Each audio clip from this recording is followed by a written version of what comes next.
de commandeur, Amir al-Mu'minin.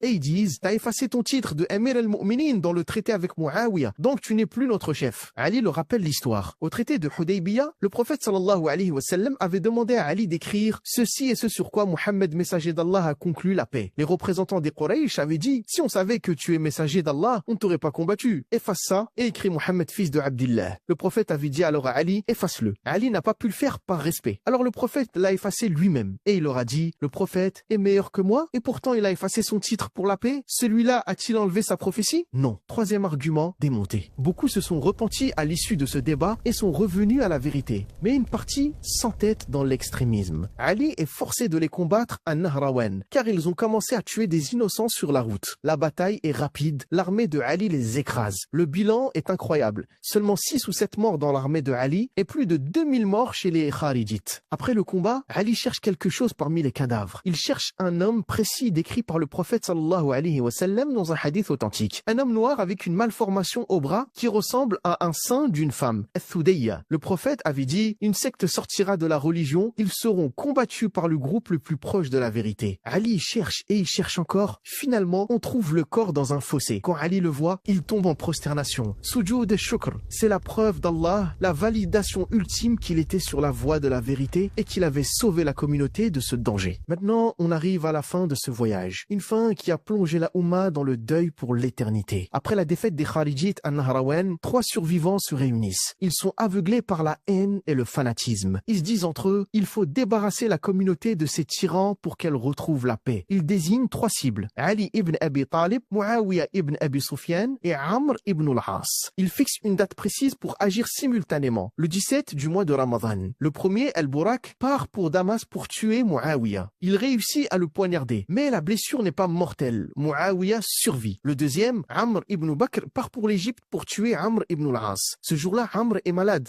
et ne sort pas diriger la prière du Fajr. Il envoie le chef de la police, Kharija, à sa place. L'assassin tue Kharija en croyant tuer Amr. Et quand on l'arrête, il dit « J'ai voulu Amr, mais Allah a voulu Kharija ». Le troisième, c'est le plus maudit de tous, Abdurrahman ibn Muljam. Il part pour Koufa avec la mission de tuer le lion d'Allah. Il empoisonne sa dague pendant des jours et il attend le moment propice. On est le matin du 17 Ramadan. Il fait encore nuit noire. C'est l'heure du Fajr. Ali ibn Abi Talib sort de chez lui pour aller à la mosquée. Il réveille les gens sur son passage en disant « As-salah, as-salah ». Au moment où il franchit le seuil de la mosquée, ou selon certains, alors qu'il commençait la prière, Ibn Muljam surgit de l'ombre. Il frappe Ali à la tête avec sa dague empoisonnée. Le sang coule sur le visage de Ali, imbibant sa barbe. Ali ne crie pas de douleur. Il dit « Fustu wa rabbil Kaaba » j'ai gagné par le Seigneur de la Kaaba. Il savait que son heure était venue, car le prophète sallallahu alayhi wa sallam lui avait prédit que sa barbe sera teinte par le sang de sa tête. Et il savait qu'il allait mourir martyr. La nouvelle arrive chez sa fille,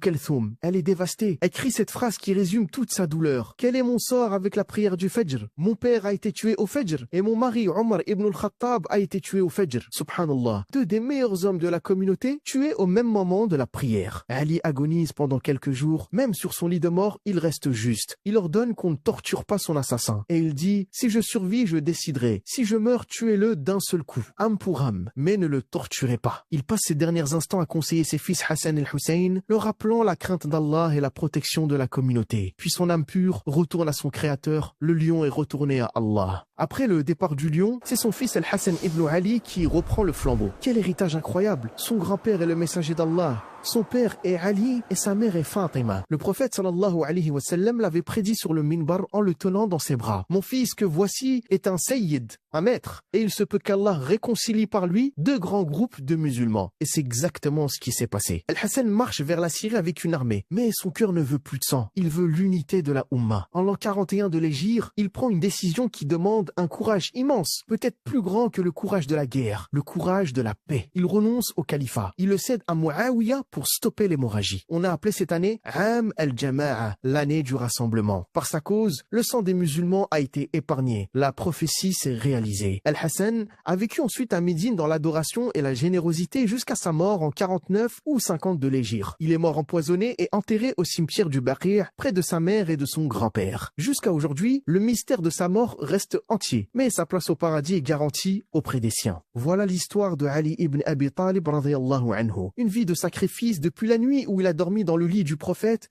jusqu'au matin de son assassinat à la mosquée. Un homme qui a tout donné pour cette religion. Qu'Allah agrée Ali, Fatima, Hassan al-Hussein et tous les compagnons. Ils sont nos modèles. Si cette histoire vous a touché, ne la gardez pas pour vous. Partagez-la à vos proches. Prenez soin de vous et je vous dis à mercredi prochain, Inch'Allah à 18h. Fi aman.